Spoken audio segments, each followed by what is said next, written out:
It's not the way Thailand wanted to start the new year. Since mid-January, the country has seen a steady increase in new locally transmitted COVID cases, evolving into a full-fledged second wave. This after no new local cases for months. But on Monday, a milestone was reached, the highest number of daily cases since the start of the pandemic, more than 740. As the last few weeks, most of the cases are tied to an outbreak in Samut Sakhon province. It's believed to have been brought in by migrant workers in the large seafood industry in the province.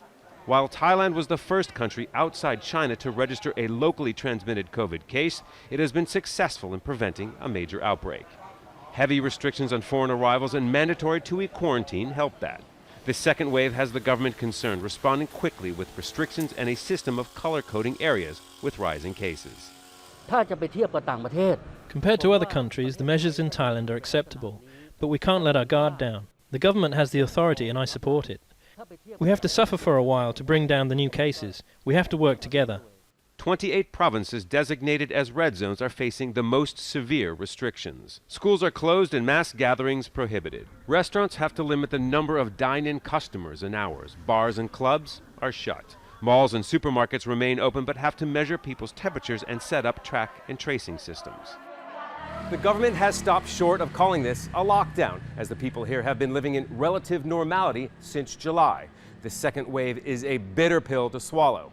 Also, officials are encouraging businesses and companies to explore remote working options. MATURA AODNIAOW runs an open-air hot pot restaurant on the outskirts of Bangkok.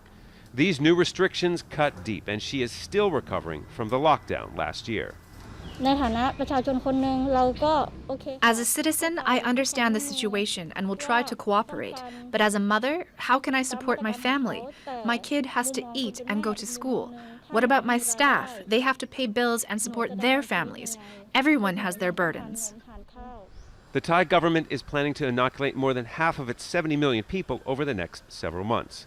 The first round of jabs could come as early as the end of February, the vaccine from Chinese Sinovac Biotech going to healthcare workers first.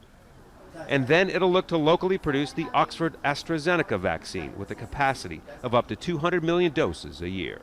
Scott Heidler, Al Jazeera, Bangkok.